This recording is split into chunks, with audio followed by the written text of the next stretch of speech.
Hello and welcome to the BigFix briefing room. My name is Michelle McGough and I'm here with Mr. Joe Saylor.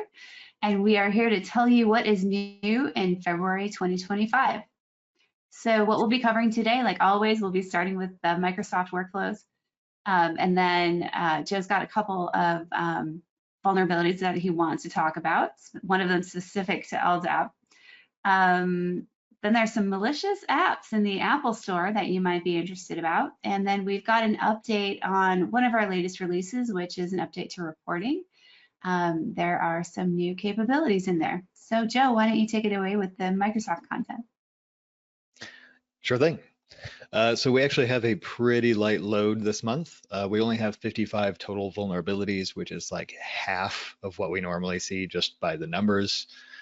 So, not terribly threatening there. We do have 4 0 days that are out, 2 of which are actively exploited, and we have absolutely 0 9.0 or higher CVSS vulnerabilities for this month, which I cannot remember ever happening in my entire lifetime. Like this goes back to before computers were invented. It's never happened. I'm just shocked. About that far back, but thank you, Microsoft. We appreciate it this month. Okay, so these are you said there were 4 0 days, 2 of them are actively exploited. So this is it? Yep. So these are actively exploited 0-day vulnerabilities. Honestly, to me, they're a little bit boring. Like I kind of took a nap when I saw these. They both require a local attacker to be authenticated. They don't have anything like particularly threatening about them. So the first one, the Windows Storage Elevation of Privilege vulnerability, only allows an attacker who already has rights to delete files, which, sure, fine. Like there's a million other ways you could accomplish that. So not terribly threatening. The other one is a vulnerability in the WinSock stack that allows again, local attacker. So even though it's a WinSock vulnerability, it is not a network vector. So someone has to be logged in locally. And it allows an attacker to elevate to system privileges. I don't know if this is going to make you feel better or if this will give you nightmares, but one of the reasons I'm not really concerned about this is that there are, a million different ways to elevate the system, and the way attackers actually gain access to your systems in these style of attacks where a user has to do something, has to click on something, is usually a whole package. They don't try and exploit just 21418 here. They have a packaged executable that tries to exploit everything. Like it hits thousands and thousands of different vulnerabilities. So just one more way to elevate the system is not terribly threatening this month. Okay. What's next? Yeah. And hash. So we had some fun with these months ago, right? Yeah, this one seems to be coming back over and over again. If you have paid attention in the last 3 or 4 months, I think somewhere in November, we saw the first one of these.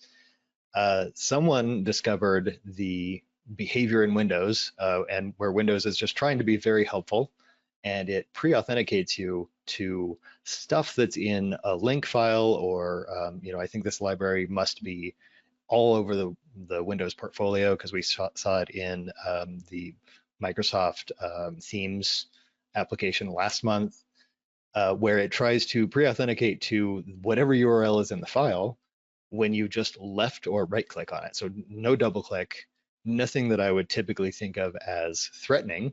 So it really circumvents our standard, defensive practices as users, and allows a malicious actor to take your password because it tries to authenticate with your token to whatever URL is in the file just automatically.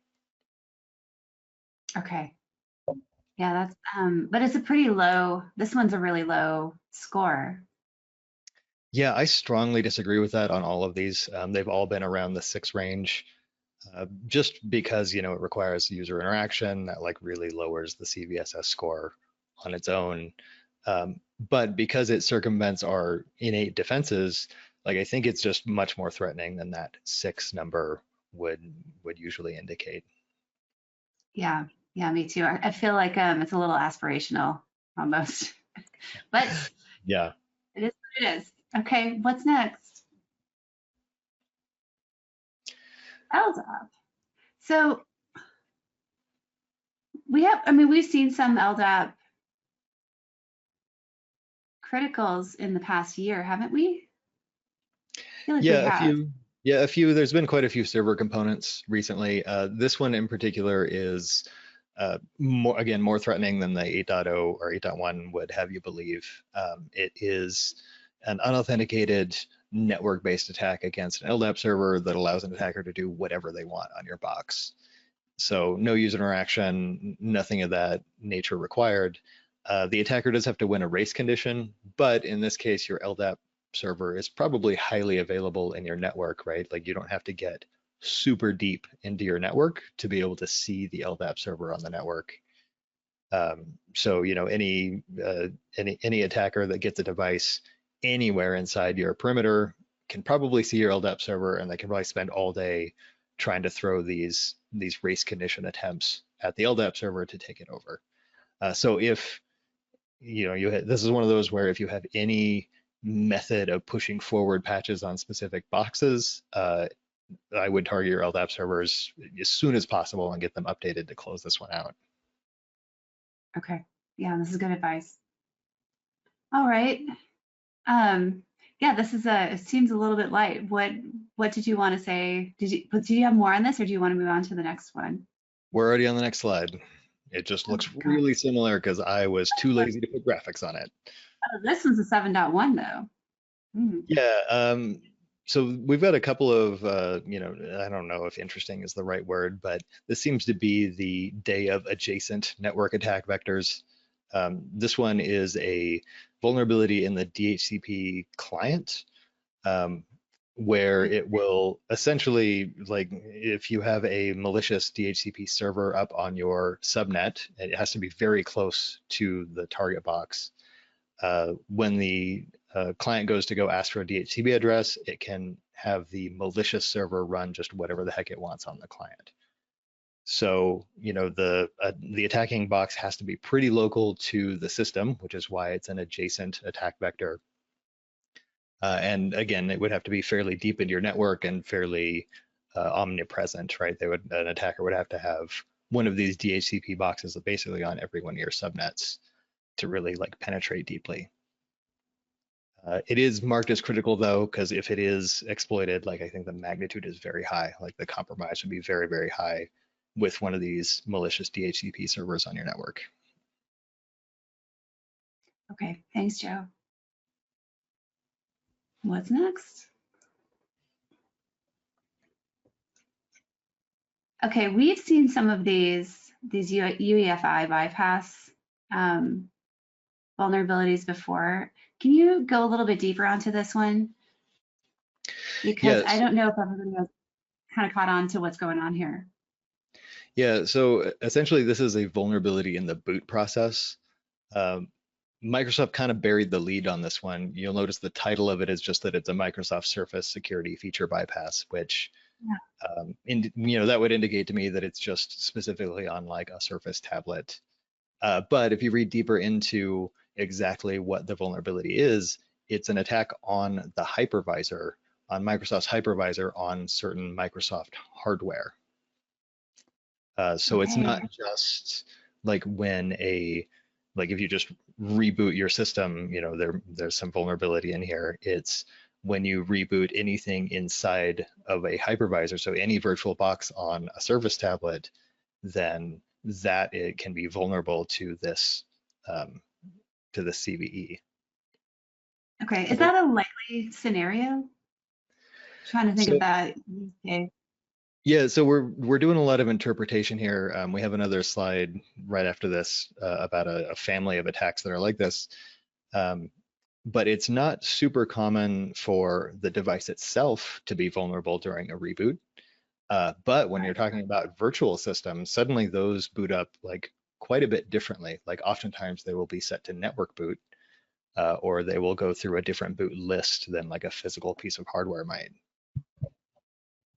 And because they're connected directly to the running hardware on the service tablet or whatever hardware is vulnerable here, which I imagine we will see more and more vulnerable bits of hardware come out. As time goes on, it has access to the network on that device. So whereas a physical device that isn't on the WAN might not have any network connectivity, the virtual boxes do at boot time. Yep, I got you. And then I see there was a CVSS misnomer that you caught. That's a good catch. Yeah, this one says it requires an adjacent attack vector, meaning that whatever the attacking box has to be like on the same subnet right next to the target machine. But to me, it looks like it just needs to be kind of on the same intranet. So like I believe that's what the wording meant inside of the vulnerability. Okay. All right. Thank you. Well, let's move on. So we've got our briefing room security stories of the month. So these are ones that Joe picks out either for being sort of novel or having a risk score that doesn't quite make sense. So I'm curious to learn what you've chosen for this month. Yeah, so this one's related to what we just talked about here. This came out a few weeks ago. It was actually kind of a mid-January story. It's a set of vulnerabilities in the PXE framework. So this is where anytime you do like a network boot to a server, your client build guys will know all about this. So if you do a network boot to a server to get like a new image for your operating system, that runs through PXE.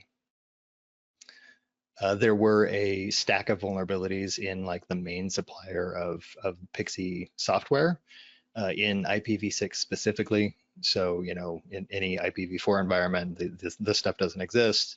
But in IPv6, there's all sorts of vulnerabilities where a malicious PXE server can just pick up these devices as they try a network boot and then do whatever they want with them without any further user interaction. Yuck. Okay. All right. And then, so this is a firmware. You've got a bullet list here. Is this a firmware that's affected? Yeah, PXE is never inside the operating system. It's always down at the firmware level. So the known impacted vendors are down there, ARM, Inside, Megatrends, and Phoenix Technologies and Microsoft. So those are the ones that are, known to be affected by this supply chain where PXE fail is where we're vulnerable to it. One thing to keep in mind is that, I don't ever network boot. You've probably network booted your laptop, right? Like, so I think physical devices, even though they're technically vulnerable to this stuff, I don't know that we would ever see them be impacted. So in that way, it's kind of overblown. Like, the whole like massive vulnerability in the PXE chain isn't terribly threatening from a user device perspective. Where I think we're going to see some big issues is in virtual machines, because they are much more likely to be booting through the network, right? Like and they reboot all the time, and you provision virtual machines like many times a day. So I think that's where we might see some real impacts. So keep an eye out for where this stuff pops up. I don't know of any today that are like vulnerable at the hypervisor level, except for that Surface exploit we just talked about. Okay. And I have to ask, is that a PXE? It's a very dead, it's a dead PXE. just completely destroyed. PXE not having a great day there. No.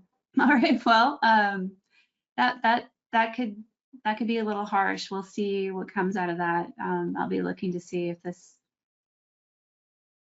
is leveraged broadly or not. So what's after this? This one's new. I didn't know about this. SparkCat. So this was, I remember you mentioned that there were some malicious apps in the App Store. So this has got to be it. Yeah, that's the one. So this one's really interesting because, like, yes, there are malicious applications out there that are malicious on purpose. Like that for sure happens. The interesting thing here is that most of these applications, all the ones on the right there in the App Store, like real developers made them like in to be real applications. They weren't intended to be malicious, but they were created with some modules from malicious software development kits. So they kind Yeah. of unknowingly used some SDKs that looked legitimate. They had actual functions in them that these developers actually used to create things in their application. But then then nothing bad happened when they were testing or doing anything in their labs. And then they activated as soon as they were installed by users out on the App Store. So it was really quite sneaky from the developers of these SDKs. So what you're saying that really went wrong there is they never scanned those apps for vulnerable components, right? Because if they had, I think they would have discovered it, no? Yeah, it's hard to say where exactly the fault should be placed, right? Like obviously you would hope that your developer would, do whatever they could to make sure they're not distributing malware. But Right. again, the App Store also has pretty robust controls, like the Apple, store in specific has really robust controls on uh, like the security of their applications, which is why it's so rare to see these malicious apps on the Apple Store. So it really just flew under the radar with this idea of using infected modules that actually do real things. Well, I don't know about you, Joe, but I occasionally download apps, and when I do that, I sometimes delete them right after I look at the information about the developer, especially if there's not really much there. Yeah, so that's really concerning. 242,000 downloads from the 23 known applications that are malicious on the App Store. So I take it at this point, these have been removed. Yes, for sure. These have been removed now. If any of those names look familiar to you, then you may have touched them before you uninstalled them. Change all your passwords. Just go shut this off. Change your passwords right now. Something terrible has happened to you. Yeah, okay. Well, do we have a lighter note to follow this with? Okay, good. Hopefully we do. It's slightly So, lighter. uh, yeah. So I saw that we added the playlist capability, and I think this is kind of cool. It's almost a way to create a quasi dashboard, but you can update those reports. Basically, it's got all of the reports that you wanted to save, and then just be able to quick run them.